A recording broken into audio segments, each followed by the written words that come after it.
እዩ ከመቲ ጋር ስልክ ሲያወራ አቤል ልጁን እንደገደለውና ቤቱን ንብረቱን በመቲ ስም እንዳለ ሲያወራ ሰማ። አቤል ርብቃ አንተ እኮ ዝም ብለህ ነው ልጅህን የገደለው ወንድምክ፣ ቤትህን ወረቀት የወሰደው ወንድምክ፣ ሁሉም ነገር ያደረገው ወንድምህ ነው አለችው። እንዴት ብሎ ርብቃን በጥፊ ደረገማት። እንዴት ብለሽ አንድ ወንድሜን ትጠረጥሪያለሽ ርብቃ ብሎ በጥፊ አላት። እሷም አቤል እኔን ብላ የሚል መልስ መልሳለት አላለቀሰችም እንኳ ዝም አለች። ርብቃ በጣም ስሜታዊ ሆና ነበር። ከዛም አቤል ወደ ውጭ ሲወጣ እዩ ውጭ ላይ አላገኘውም ነበር። ሲወጣ በረንዳ ላይ ተገትሮ አቤል አስበሽዋል እያለ መቲ ሲያወራ ይሰማል። ተቆሞ እሱም ማዳመጥ ቀጠለ።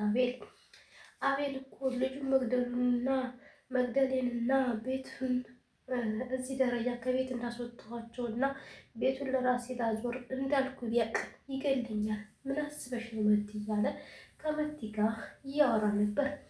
ርብቃ ወንድምክ የምንታምነው ከገዛ ፍቅረኛ ጋር ስለሚዋግድ ነው ብላ ስትለው በጥፍ ደርግሟል ነበር አቤል። እዛ ሲሰማው ግን ልክ ርብቃ ያለችው ነገር በጣም ትክክል እንደሆነ ገባው።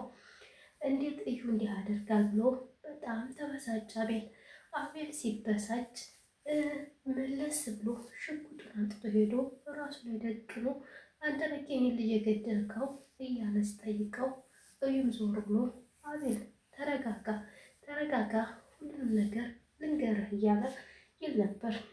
አቤል በጣም የማይረባ ሆኖ ነው እንጂ እጅና እግሩን አስሮ እዩን መግረፍ ወይም ማሰር ነበረበት፣ ማሰቃየት ነበረበት። ልጁን እንዴት ይገላል? አንድ የወንድሙ ልጅ እንዴት ሊገል ይሞክራል? በጣም ያሳዝናል። ከዛም አንገቱ ላይ እንደደቀነበት እዩ ደግሞ እንቡት እየያዘው ማለት ነው። እርግጠኛ አቤል ከአንደበቱ ከእዩ ባይሰማ ኖሮ ርብቃን አይፋታትም ነበር።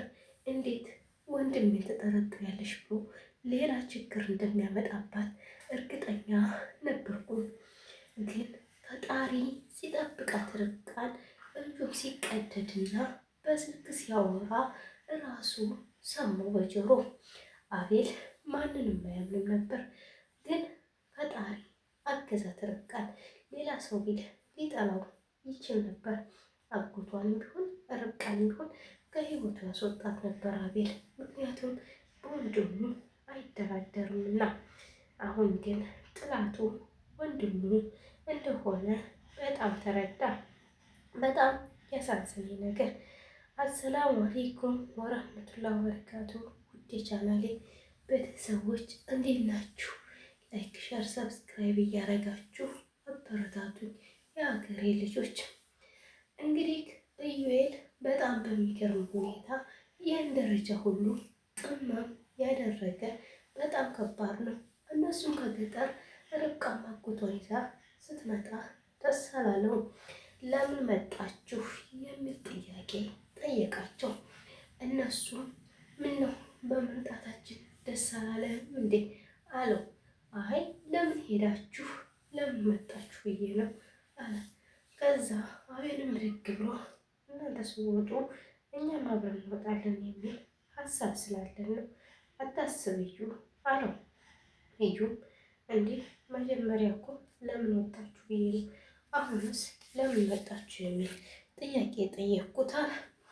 አቤል ችግር የለውም እዩ ማሚቴን በጣም በደህና ተንከባክበሃታል። እሱም በጣም እንጂ በደንብ ነው የተንከባከብኳት ማሚቴን። ግን የቤቱ ጉዳይስ ምን ደረሰ?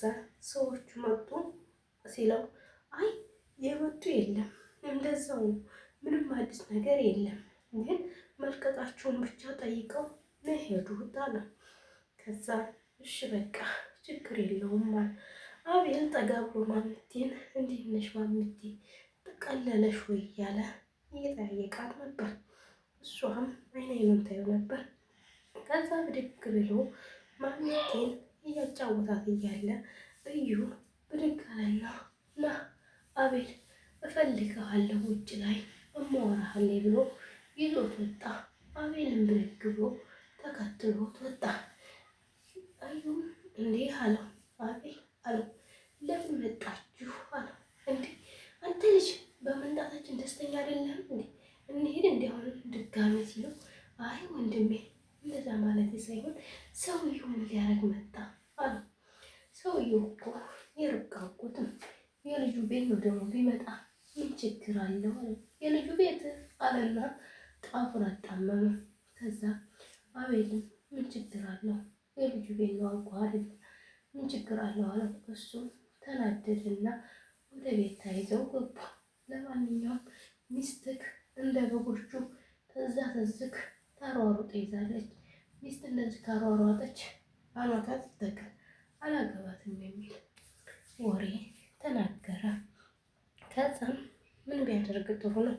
እንደዚህ ካልክማ እንግዲህ ሚስት አለመምረጥና አለማግባት ትችላለህ የሚል መልስ መለሰለት።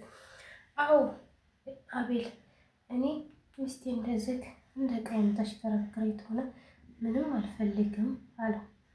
ለማንኛውም አለው አንተ ሚስትህ እንደፈለገች ብትነዳህም ሚስትህ ናት። ለፍቅረኛ እንደፈለጉ የሚነዱ አለው አይደለም እንዴ አለው። ችግር የለውም አለ። በነገራችን ላይ ተባባሉ። እንዴት አዙዝብ መጣች አለች ረብቃ። እንዴ ስራው አቃቃተኝ እዚህ ማሚቴ ጋር አመጣኋት እንድታግዘኝ፣ ምክንያቱም እኛ የወጣን ጊዜ ትወጣለች የሚል ሀሳብ ስላለኝ እሷን አመጣኋት አላቢ እዩ። ይሻለ ርብቃ ግን አንዳንድ ነገሮችን ትናገረው ጀመር። ደግነትህና መልካምነትህ እስከ አፍንጫዬ ሞልቶኛል፣ በጣም ጥሩ ልጅ ነህ እያለኝ ተደንቀው ያዘኝ። እሱም ለብቻ ይሆንና ይቺ ልጅ ግን ምላስ በልታን የመጣየው ዋልሽ ብታርፊ ይሻልሻል እያለ መዛቱን አልተውም። እዩ በጣም አውቋል አስበውበት እንደመጡ እና በጣም በሚያሳዝን ሁኔታ የተጎዳው ከሁላቸውም አቤል ወይም ርብቃ ናቸው።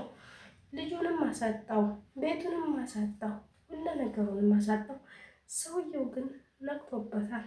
የአንተ እጅ እንዳለበት ቤቱ ያስታውቃል ሲለው እሱ እንዴት ነው የምታስበው? እኔ እኮ ለአቤል ክፉ አላስበው ወንድሜ ነው አለው። ለማንኛውም እዚህ ላይ ነው ያበቃው ቪዲዮ። ስላዳመጣችሁኝ አመሰግናለሁ። ባይ ባይ።